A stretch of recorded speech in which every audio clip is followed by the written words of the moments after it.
Today's lesson will cover the second day of vertical parabolas, and so you can see what I wrote up at the top here in blue. Remember yesterday the form of all the parabolas that we were doing was in what's called vertex form, when you can just look at the equation and do opposite same. So h comma k was the vertex.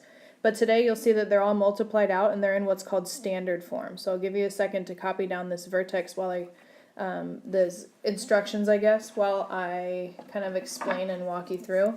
You've used the formula and you've heard the formula x equals negative b over 2a before. Just remember that that finds you the x value, and then you have to take that x value and plug it in to find the y value, and that's the vertex. So there's a little bit of number crunching when this parabola is in what's called standard form, which is in ax squared plus bx plus c.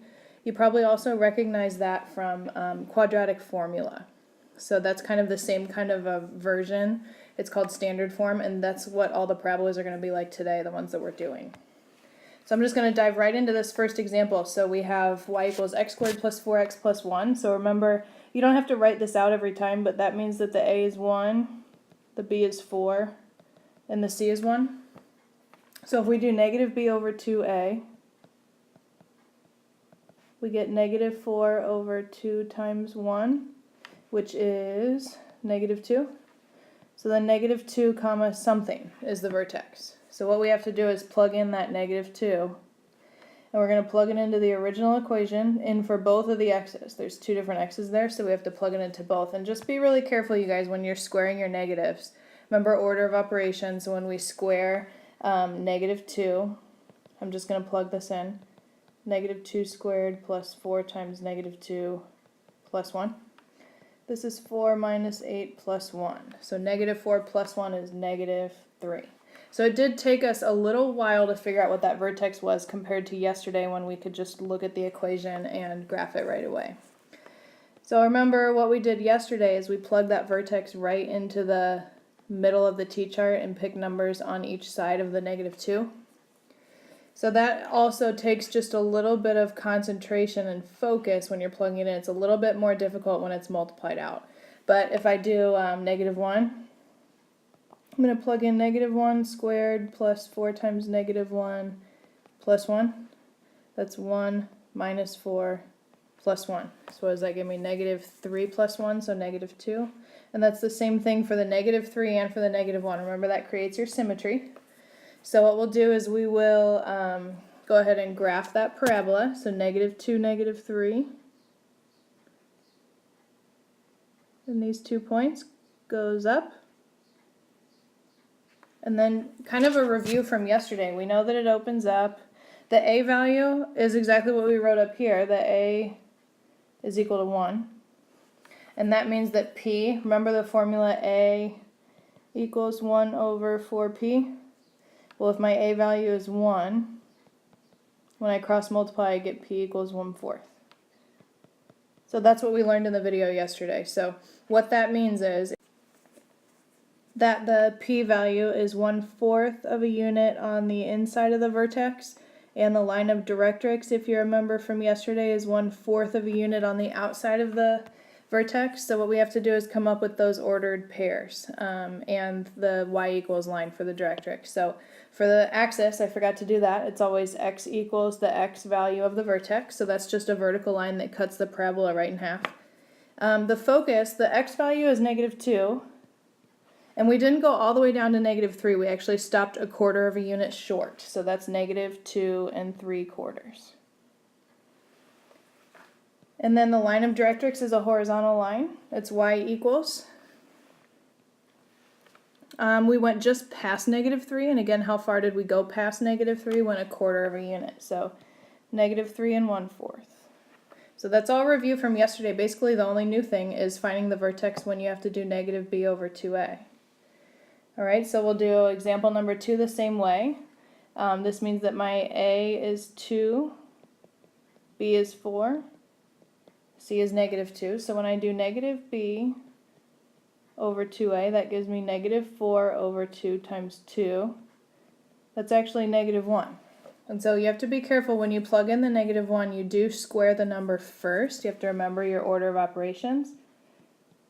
So if I'm plugging this in, and you hopefully won't have to show all the work for plugging the numbers in every time. We are going to square the -1 squared. Remember, always do exponents first. So that is what has to go first. And then when you square the -1, you get 1. Multiply it by 2, and you get 2. So 2 minus 4 is -2 minus 2 again is -4. So that's the ordered pair for my vertex. And again, that's going to go right in the middle of my t-chart. -1, -4. Can also do -2 and 0. And 0 will be very easy to plug in, so that's good. Opens up. The a value this time is 2. If I do the p, remember the formula for a equals 1 over 4p. 2 equals 1 over 4p. Cross multiply. P equals 1/8. And a lot of the times these will be fractions, you guys. We just got to get used to doing some fractions here. So there's my p value. That means my focus is going to be 1/8 of a unit to the inside of the vertex. Axis of symmetry, vertical line, x equals -1. That's the line that cuts the parabola directly in half. So look how easy this is when I plug in the 0. When I plug in 0 up here, I get 0 plus 0 minus 2. So when it's in standard form, plugging in 0 is really easy. You get -2 for both -2 and for 0. So we'll graph that parabola real fast. And remember, the 2 in front just makes the parabola a little bit skinnier than what I will call a normal parabola. So there we go. Let's figure out what the focus and the directrix are. We're going to go 1/8 of a unit to the inside of the vertex. A little bit hard to see. And 1/8 of a unit to the outside. So just remember that the x value hasn't changed. It's still -1. And I didn't go all the way down to the vertex of -4. I stopped 1/8 of a unit short. So that means -3 and 7/8. It's going to be lots of fractions. And then the line of directrix is y equals just past -4. And it's 1/8 of a unit past -4. So -4 and 1/8. Okay, third and final example, what happens when there's a fraction in front? Well, we can still handle that. Just remember that the a is -1/2, b is -4, c is 1. So I'm still going to do -b over 2a to figure out my x value.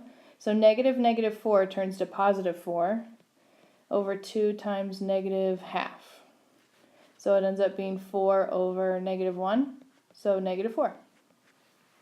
And be very careful again, when you plug in that -4, you square it first, which gives you 16. Then take -1/2 of 16. So it's going to end up being -8. And then when I plug in the -4 times the -4, I get plus 16. And then plus 1. -8 plus 16 plus 1 is 9. So that's the ordered pair for my vertex, -4, 9. So I'll keep going with filling in some of these blanks. This one, the a value is negative. That means that it opens down. We talked about that in the video yesterday. The a value, -1/2, in fact. So let's use a equals 1 over 4p to figure out what p is. -1 over 2 equals 1 over 4p. Again, cross multiply and you get 2 equals -4p. So p is -1/2. I think we did an example in the video yesterday where the a is -1/2, the p is -1/2, but you guys know that it's not always going to be the same number. Axis of symmetry, vertical line, cuts the parabola right in half. X equals -4. Let's do a quick t-chart. Plug the vertex right into the middle. Do -5 and -3. Okay, so when I square -5, oh man, I've got a fraction again. Okay, so I'm just going to do odd or even numbers. Odd numbers will give me fractions. I want to avoid those if possible.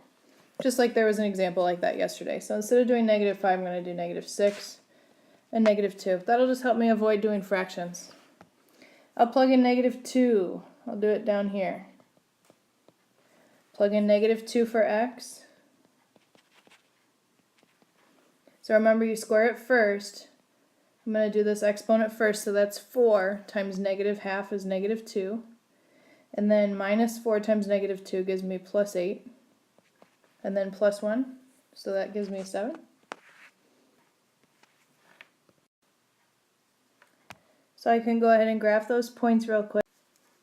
-4, 9, way up here.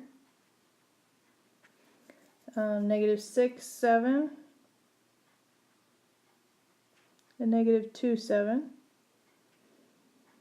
So here's my graph, pointing down, and again that's because that x or that a value is negative. Let's do focus and directrix. The p is negative 1/2. Kind of hard to zoom in here on this video, but the p value is 1/2 of a unit. Remember, always inside. The reason it's negative is because you're going down from the vertex, but it's kind of common sense. The focus is always on the inside of the parabola, and the directrix is always on the outside. Alright, so that p value means the x value is still negative 4, but I didn't go all the way up to 9. I actually stopped at 8.5. And then the directrix is 1/2 a unit on the outside of the vertex, so that y equals 9.5. Okay, so those are kind of the graphing ones, lots of review from yesterday.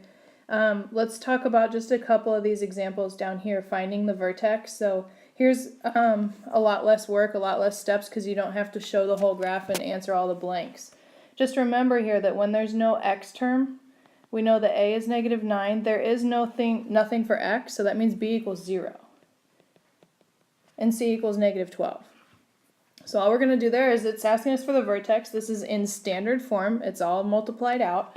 That means I'm still going to do negative b over 2a, which is negative 0 over something, and we actually really don't care what that is because 0 divided by anything is 0. So then you still just have to plug in the 0, and when you do that it wipes out the negative 9 and you just get negative 12. So there's the vertex, and that is all that these questions are asking us to do. Okay? This problem looks like the ones that we did yesterday. So remember, you can FOIL all that out, distribute the negative 3, add 2, combine like terms, and then do negative b over 2a. But hey, this is in vertex form. That means you can just look at the equation and tell right away, opposite, same. Negative 1, comma 2, next question. So don't forget about all the stuff we did yesterday. Example 6, real quick, we're still going to do negative b over 2a. So we have negative 6, which is positive 6, over 2 times 1/3. This is weird. Well, remember how to divide fractions? So you keep the top, you multiply and you flip the bottom. Oh, okay, so that cancels and we just get 9. That's the x value. And then again, we just have to plug that in. So when you square 9, you actually get 81 times 1/3. Minus 6 times 9 is 54, plus 4. You get a pretty big number, but it's still all the same stuff. I wouldn't probably have you graph one that was like this, just because 23 is a huge number, and that would be a huge graph. But that's that. Alright, and very last one, we still have a equals 8, b equals 2, c equals negative 3.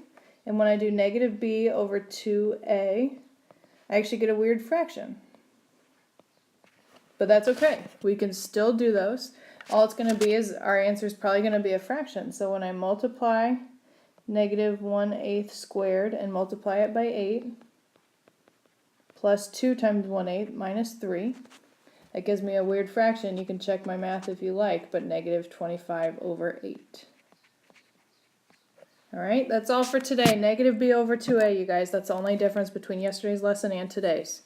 We'll get cracking on that homework when we come back tomorrow. I'll see you guys later.